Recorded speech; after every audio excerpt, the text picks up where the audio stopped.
ketemu dengan Nabi, sesaman dengan Nabi, tapi bukan sahabat, namanya Abu Jahal. Itu ketemu sama Nabi, tapi tidak beriman sama Nabi, bukan sahabat. Ini sehidup sama Nabi, tapi tidak pernah ketemu Nabi, bukan sebut sahabat, namanya Uwais Al-Qarni. Nabi panggil Umar sama Abu Bakar. Kalau bahasa kita, Umar sini saya kok. Bakar, gue dulu. Kenapa ya Rasulullah? Besok-besok kalau kau ketemu orang dari Yaman, namanya Uwais Al-Qarni, saya salam kepadanya. Sampaikan salamku kepadanya, dan kau minta didoakan sama itu orang. Bah, heran ini Umar. Heran ini Abu Bakar. Siapa ini? Apa keistimewaannya? Akhirnya, tunggu. Wafat Nabi, tidak ada orang dari Yaman nama Uwais. Diganti oleh Abu Bakar Siddiq, tunggu. Tidak ada juga orang dari Yaman nama Uwais. Tiba-tiba ketika Umar jadi khalifah, Amiral Mukminin, presiden sekarang, tiba-tiba ada rombongan musafir pedagang dari Yaman. Umar datangi, kamu dari Yaman? Iya.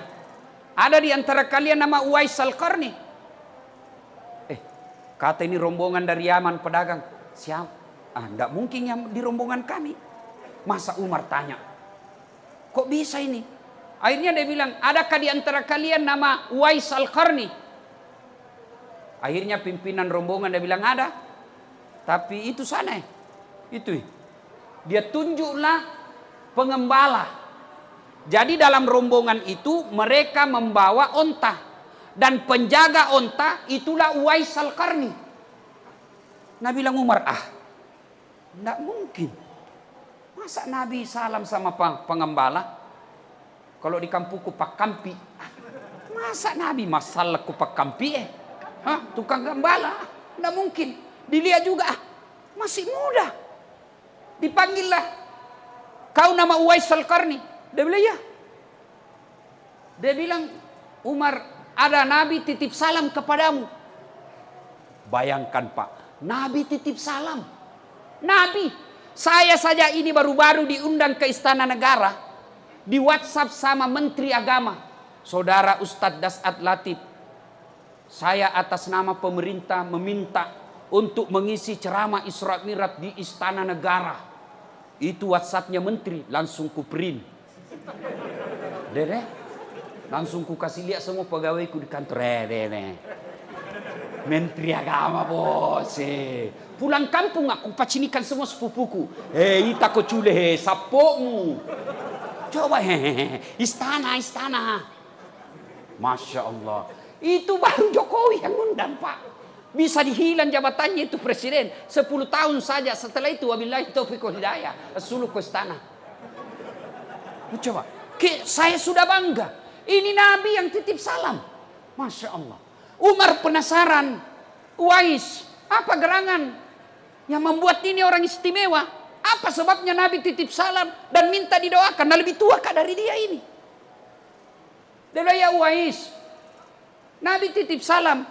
Kau pada zaman itu waktu Nabi masih hidup, kenapa kau tidak datang menjumpai Nabi? Kau rindu sama Nabi? Iya, saya sangat merindukan Nabi. Ingin sekali saya ketemu sama Nabi. Lalu kenapa kau tidak lakukan perjalanan dari Yaman ke Madinah? Dia bilang begini, mamaku sakit kiko dong. Saya mau sekali. Dan saya kalau minta izin sama mamaku, ya bunda saya mau pergi banyak Rasulullah, pasti diizinkan. Tidak mungkin nalarang ke mamaku. Tapi kasihan mamaku sakit.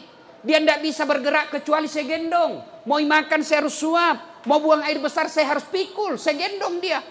Tidak mungkin saya bisa tinggalkan mamaku dalam keadaan sakit begini. Maka ku tahan rinduku kepada Nabi.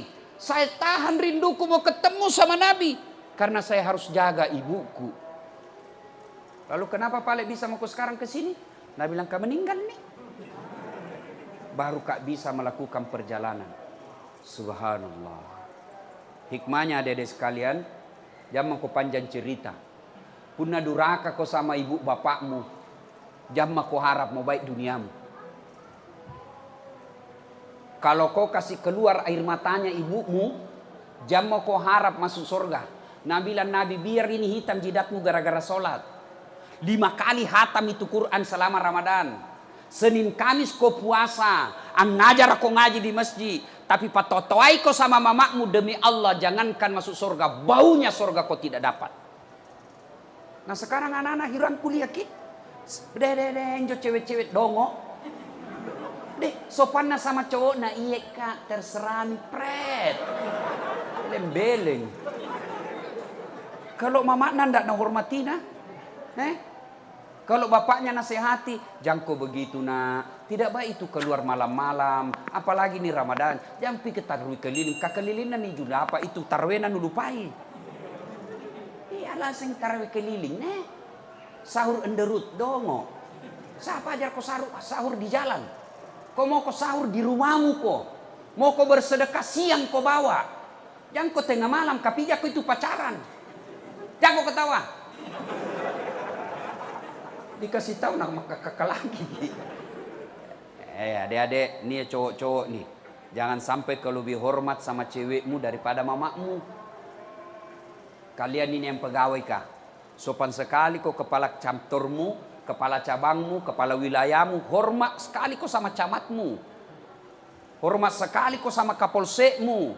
Hormat kau sama wali kotamu. Padahal bukan dia kasih sekolah kau. Siapa kasih sekolah kau? Ibu bapakmu. Demi Allah kau tidak akan selamat kalau kau kurang ngajar sama orang tuamu. Kecil buat Allah kasih kau rumah. Kecil. Kecil buat Allah kasih kau mobil sesuai impianmu. Kecil. Allah cuma minta baik kau sama orang tuamu. Saya kasih kau apa yang kau mau. Apa susahnya Allah kasih lunas hutangmu? Apa susahnya Allah kasih kau rumah? Apa susahnya Allah kasih kau anak kalau kau mau? Allah cuma minta birrul walidain. Berbuat baik kau sama ibu bapakmu. Kecil itu dunia kalau kau mau. Saya kasih kau. Tapi kadang kita lebih hormat sama manusia. Lebih sopan sama manusia. Daripada ibu bapak. Terutama juga ini ibu-ibu nih. Gara-gara dia durhaka suaminya sama mamanya. Ada begitu di sini. Takut sama istrinya. Berhenti kau jadi laki-laki silakan. Apa lama kau sama istrimu? Nah bilang jalloki ustaz. Kenapa kalau jalloki? Kan biasanya itu suami. Mau masuk Ramadan. Nah bilang ini kan tidak bisa pulang kampung. Lebih ini duit ada 2 juta. Kirimi mi kodong bapak di kampung. Langsung dia bilang apa? Bapaknu terus. Kalau ada istri tak begitu pak. Saya ajar ya. Serius kak ini. Jangki cerai jandai kodong. Ini apai? Tambahin jari 2. Bilang kurang ngajar kau sama bapakku, ku tambah kau. Kau kira saya takut saya tambahi kau? 3 lagi saya mau. Saya tahu begitu. Nah bilang nak kasih pecah piring ustaz, kasih pecah semua. Piring boleh dibeli. Nak kasih pecah semua televisi biar supaya berhenti nonton sinetron. Nak kasih pecah semua. Kenapa? Piring televisi boleh dibeli lagi. Harga diri sebagai suami tidak boleh diinjak-injak istri. Takbir. Ayang ngasih jumlah. Bu, dengarkan dulu bu. Ayo bu. Pernah kirasakan hamil? Enak enggak? Enak? Enggak ada susahnya. Duduk saja setengah mati toh. Kudu. Sulut nih. Jangan kau ketawa anak muda urusan orang tua ini. Ibu, pernah rasakan melahirkan? Pernah? Enak enggak? Mana ada ibu-ibu melahirkan senyum? Enggak mentah-mentah dia kayak suluk nak. Pernah ibu rasakan bagaimana susahnya menyusui? Ibu, apalagi ketika tumbuh gigina.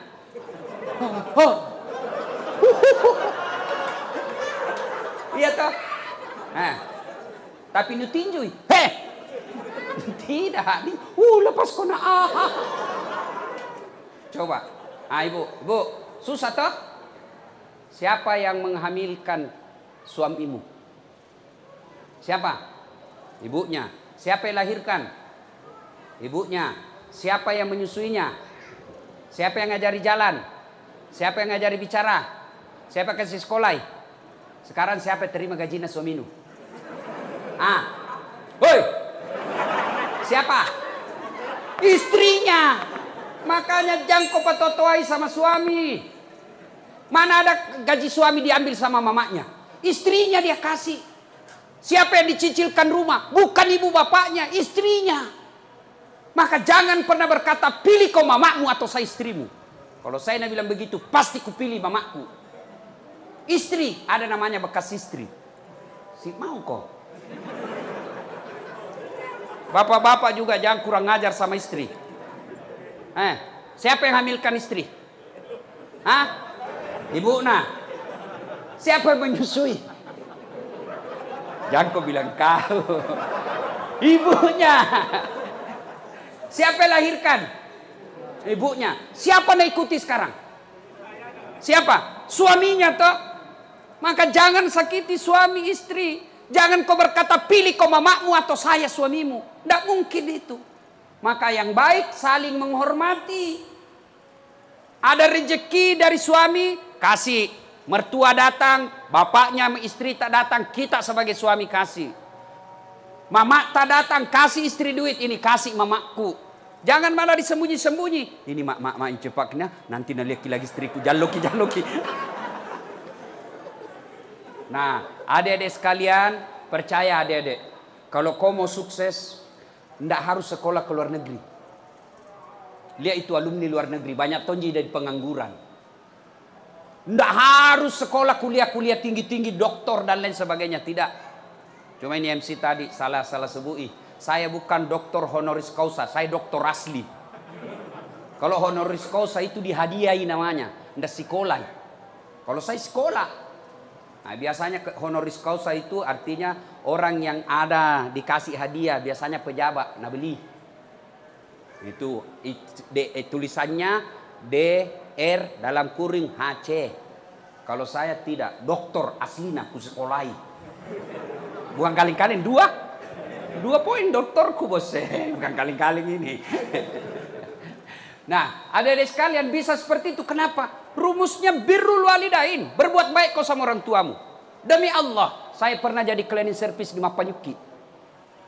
4 toilet saya harus bersihkan tiap hari. Kalau ceramah semua itu penceramah hebat-hebat kah?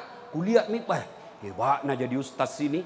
Saya bilang sama koordinator kebersihan, jangan kau gaji kak. Kalau ada undian namaku, undian umroh, kasih masuk namaku. Mudah-mudahan bisa ke umroh gratis. Sampai itu tunjuk kantor kah? Tidak dapat kak.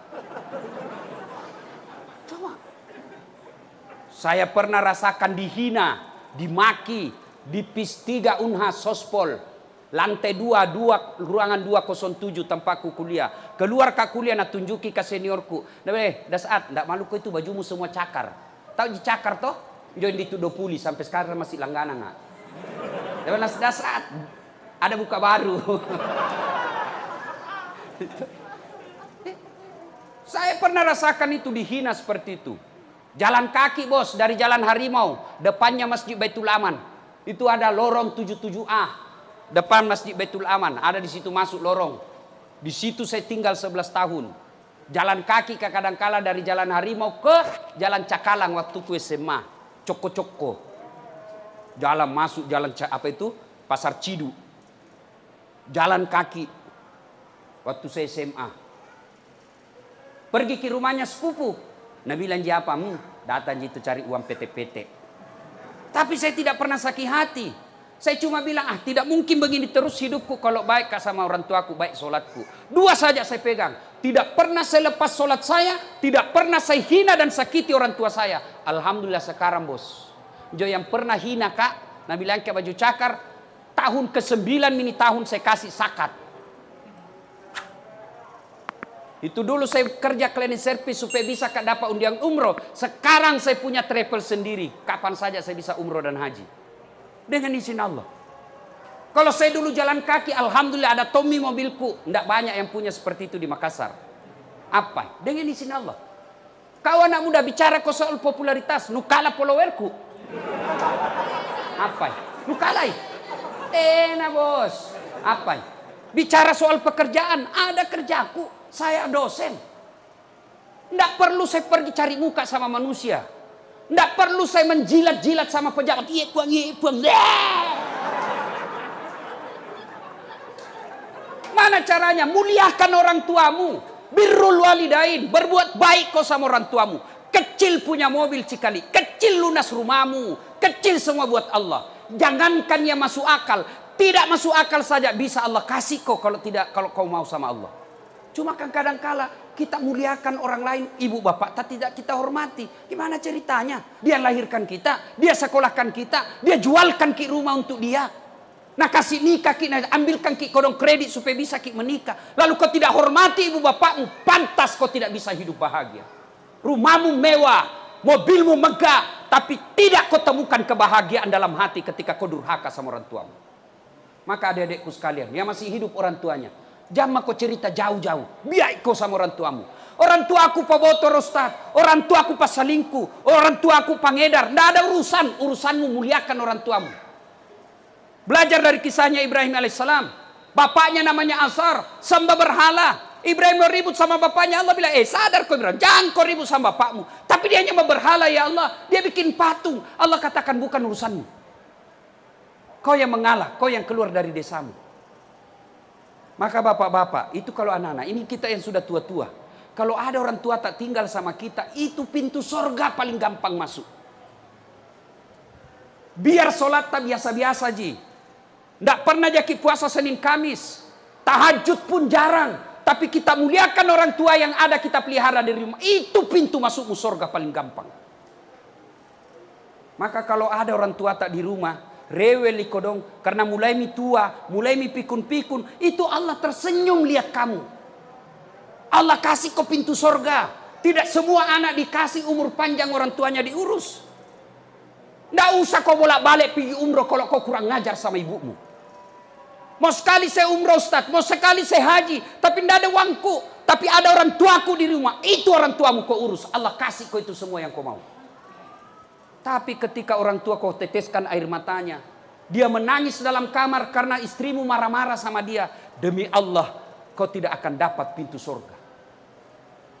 Maka saudaraku, kita simpulkan pembicaraan. Baik-baik sama orang tua kamu.